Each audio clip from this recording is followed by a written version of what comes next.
Hi everyone, welcome back to my channel. I'm Deanna and you're watching Orchidee. I'm going to talk about this little landing grow space and do a little update on this area today, so you can see that I'm getting some really nice western afternoon light through this window. And so this is the area that I also put a lot of my warmer growing orchids through winter that can't be outside. So this year I have bought another one of these shells, which I'm going to set up there, and when it comes time to reshuffle all the orchids, when the weather starts to cool down a bit, I'm going to move a lot of the balcony orchids inside and put them there. So you'll also see in this update a few orchids that are looking a lot worse for the wear. And that's because through about October to December last year, I wasn't looking after the orchids very well. So there's a lot of signs of dehydration, and a lot of those orchids that didn't do so well actually ended up moving into this space because it's a little bit more protected being an indoor space, and a little bit warmer, so it just allows for orchids to recover a little bit better. And along with that, we've got the catasetums up here. I'll probably do a more dedicated update on them at another date, but I will just talk about them a little bit. Basically, during that period of neglect, the catasetums probably suffered quite a bit because that was sort of the period where they were all coming out of dormancy and establishing their roots. And during that period where they are establishing in spring, they do need a lot of attention, and basically they just didn't get that attention from me. So I did lose quite a few catasetums. They were mostly all the seedling and smaller catasetums, and you can see down here a couple that are just hanging in there. So I haven't gotten rid of them, but we'll just have to see what they do next season. They've basically shriveled up quite a bit. This one lost the new growth that it was working on, and this tenebrosum desiccated its back bulbs quite a bit, but they're still green in it, so I'm still keeping them just to see what they do. Otherwise, you can see the bigger catasetums up here have done pretty well. I didn't get any spider mites this year, which is pretty amazing because last year I struggled a lot with the spider mites, and that's the main reason I did move them inside, just to protect them from that. If we do take a little bit of a closer look at these leaves though, you'll see they do have a bit of discoloration on them, and that's because catasetum leaves produce a lot of sugary sap. These guys are always covered in happy sap. It's called happy sap, but you know, I think they'd produce them whether they were happy or not, to be honest. And what happens is, as the direct sunlight hits that sugary sap, it does discolor the leaves. So even though it looks a little bit like spider mite damage, actually it's just damage from the sap and the heat on the sap from the direct light. So on this top shelf you can see that most of the catasetums are doing pretty well. There's a couple that didn't do so well. This is the laminatum, and you can see that it only produced a tiny little bulb there, and it didn't flower. It usually flowers off immature growths. The Cloecia as well dried out completely a few too many times for its liking, and you can see those brown ones are the bulbs that it developed this year, but it is chucking out 1, 2, 3 new little growths there, which, I mean, I don't know how that will go because we've only got a couple more months left of summer, so I'm not sure how far they'll get to developing until it goes a bit cool. So you might also see that some of these are in these clear pots, and that's because I was trialing the PET method for a few of them, and I'll probably go through that in a more dedicated video. But in essence, this PET method meant that I kept them in these pots, and you can see that overall the growths are quite sizable and the plants grew quite well. I just developed so much algae through there because the sun hits the pots directly. I'd get a lot more evaporative losses as well, whereas this setup, actually I'll bring down this plant and show you. So you can see that the plants in the pots grew quite well as well. Basically around December last year, I decided to put most of my plants in these decorative containers without holes at the bottom, and just water the plants in situ. So basically have a little bit of reservoir of water there, which is essentially the same as what I had for the PET method, where I had a little reservoir of water down the bottom there. But basically there's a lot less algae because the clear pot isn't exposed as much. I still got decent root growth in there, and because it's in a ceramic pot or a pot of some sort, the water just didn't evaporate as fast, so the pot stayed hydrated a little bit longer. It also provided a bit more stability for these heavy catasetums. Overall, I think that the PET method probably works a bit better if you're hanging your catasetums outside or something and you're just hosing them down. But for keeping the catasetums indoors, I think that this method probably worked a bit better for me, potting the catasetums in a sphagnum heavy sort of mix, but keeping them in a decorative container and just watering them in situ, because it still allows me to have that reservoir and easy watering as well. So we'll start over on this shelf. You can see one of my twinkles didn't fare so well in the heat. It was outside, and even though it was in self-watering, it just dried up too many times, and you can see it looks pretty worse for the wear, but it is recovering even though it looks terrible still. Gongora nigrita had 2 growths which both died off and got dehydrated. You can see I actually repotted it in October, and then the following 2 months was when I wasn't looking after the orchids very well. So the Gongora is a very thirsty plant, and I think it just got too dehydrated.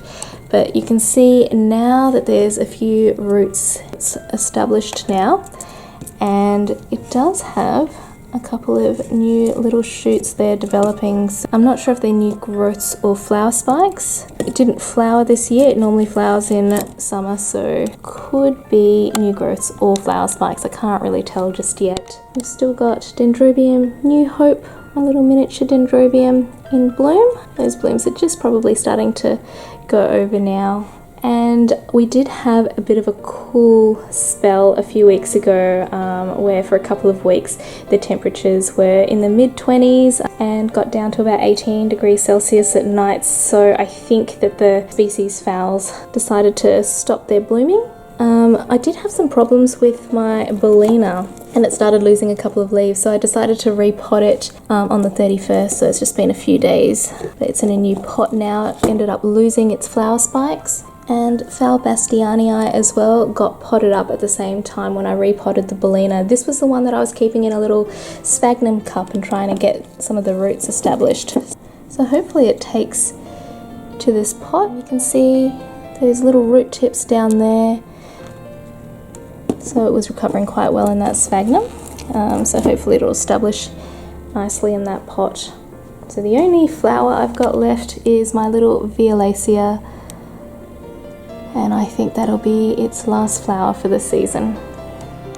So these next few shelves are fairly random, but I do have a lot of my little seedling phals down here, which all got quite stressed from dehydration last year, but they're now all becoming re-established in their pots and doing not too bad. Philippinense probably suffered the worst. It had a few mealybugs in there, but you can see it's got some roots developing in there now. I recently repotted this one on the 31st of March along with the Bellina. Got a couple of these Oncidiums which are doing much better now that they're getting watered with a little bit of a reservoir in there. Dendrobium hibiki looking terrible, but I can see a couple of new shoots coming up through there. So these little seedling Phalaenopsis as well are all doing much better now that I've moved them upstairs to recover.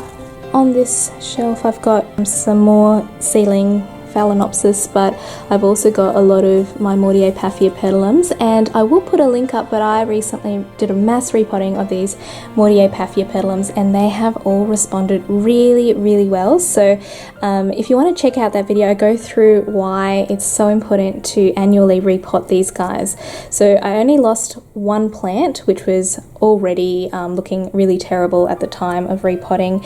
I lost that a few weeks after I repotted it, but the rest of them have actually done really well and established really well. So at the time, some of them split into two. So this is one of them. This is Paphiaean green coral, which split from its mother plant. The mother plant is actually in flower, which I'll show you, but you can see some beautiful roots developing there.